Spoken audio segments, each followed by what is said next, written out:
So guys, in today's video we're going to be talking about Festival of the Lost for this year. Next week it should be returning to the game, and this week we should be learning more about the actual event, getting some confirmation on some of the stuff that's been going around online about this year's event, stuff like exotic class items being added into this year's event, loot pool, as well as some other details as well. Now before we get into it, as always, if you're going to enjoy this video or find it helpful, if you could leave a like and subscribe to the channel, I would very much appreciate it.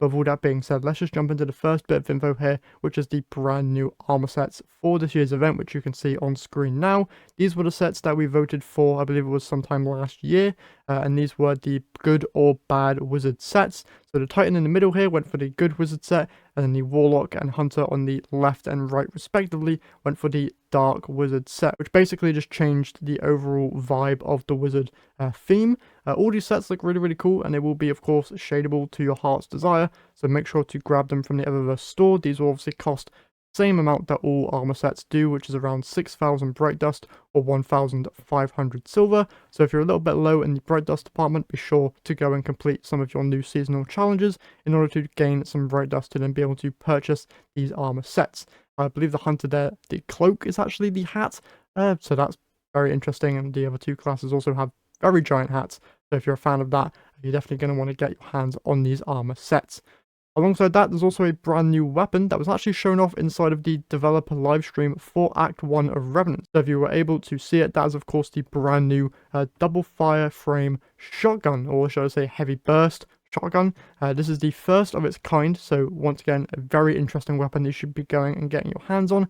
And in terms of overall perks, it does have some pretty good options here.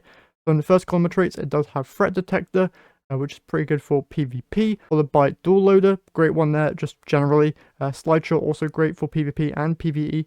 I've heard some good things also about Lone Wolf. Grave Robber there, great for a shotgun. Same thing, 4th time's a charm, good especially because you're going to be shooting 2 shots at a time, so that's going to be proccing a lot. I've also heard some good things about Air Trigger, with it being able to increase your ammo reserves there by a little bit, which is always great. In the second column though, you do have Vault Shot, which is a very good perk. Swashbuckler there, going with the Grave Robber, could be quite good for a melee focused build. Tap the trigger there for PvP, quite useful. Surrounded, also very good. Me personally though, Precision Instrument is going to be a must get on this thing PvE wise. Desperado also quite good, and I've also heard very good things about closing time inside of PvP. And if you're interested in the origin trait for this weapon and the other weapons coming with Festival of the Lost, it is Search Party, where this weapon is granted a faster aim down sight speed and movement speed while aiming down sights when no allies are near. So a very interesting weapon, and one that you should be getting your hands on. We might be able to get a very good roll of this from just doing the intro quest like we have with past events, so definitely at least jump in and get that quest done to see if you can get the god roll just from doing the intro quest. But alongside that, you also have the other returning weapons, which I'll be doing a full deep dive on in next week's video. So make sure you stay subscribed so you do not miss that, because all of these weapons do have some really great new perks added to them. And if you want to take a look at them for yourselves, you can go onto light.gg and just take a look at all their perks, because they are really strong this year around. Now, moving on to other stuff with this year's event. Obviously, we're going to be jumping into more spoilery stuff here, or just stuff that's been rumoured to be happening with Festival of the Lost, so take this with a grain of salt, because none of this is confirmed. But like I said, should be learning more about this stuff inside of this week's TWID, which comes out tomorrow.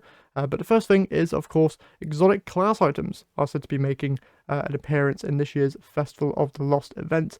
Now, obviously, if you haven't gone and done the exotic mission for these exotic class items, you're probably going to need to go and do that first before you can then get them from this year's Festival of the Lost event. So definitely it is worth going and getting that mission done beforehand. Then you can just play Festival of the Lost and potentially get these things either from just buying them from either Levante, or there's like a quest tied to it. I have no idea, but just go and get Dual Destiny done. It's not that hard of a mission. You just need one additional person to do it with, and there's a whole load of guides on the internet on how to do this mission effectively, so it's very easy to go and get done.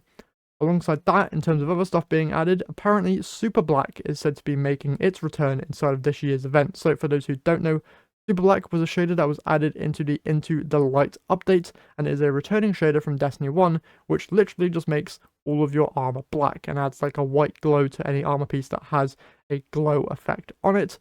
This is a very sought after shader, so if you are a fan of just all black everything, this is definitely going to be a shader worth getting. and it does actually match up with the memento available for Festival of the Lost, which was actually introduced in last year's event, which does actually make all of your weapons black as well. And then in terms of like a title that it has for the weapon, it's called Headless Horror. You can see it here on my sword, which probably isn't the best indication of what the shader looks like, but it does add like a little leather texture effect and a red glow there on the lights.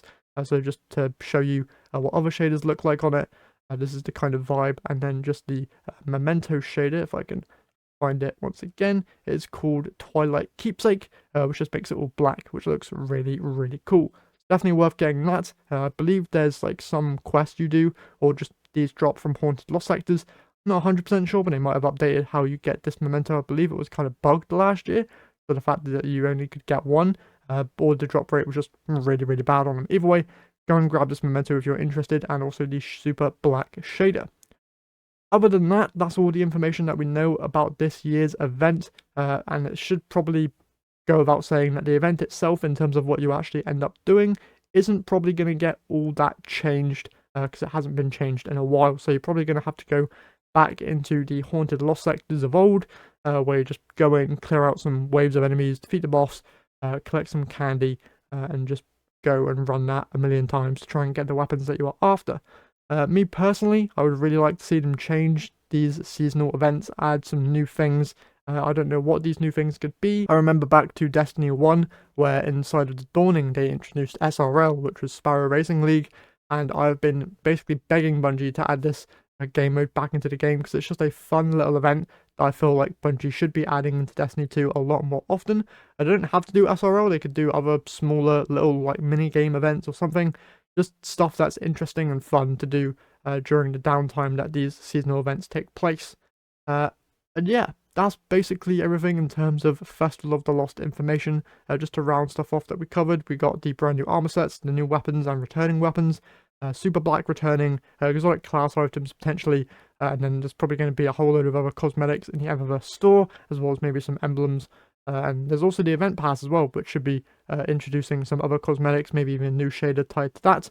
So yeah, a whole lot of information in this one. We should potentially be getting some confirmation on this information inside of this week's TWID, so make sure you are subscribed so you do not miss out on that one. But yeah, that's basically everything for this video. Hopefully you guys have enjoyed. If you did, be sure to leave a like and subscribe to the channel, and also share this video around so that everyone can know about Festival of the Lost coming. And also one final thing to note is that Destiny Rising is going to have its closed beta test next week for the US and Canada, so if you are able to sign up for that, make sure to do that on their official website. I'll be trying to make some Destiny Rising content where possible. Obviously I don't live in the US or Canada, so that'll be a bit tricky, but if they release some new trailers or information, I'll probably be making some videos on that, so be sure to stay tuned. But yeah, that's it for today's video, so hopefully you guys enjoyed, and I'll catch you guys in the next one.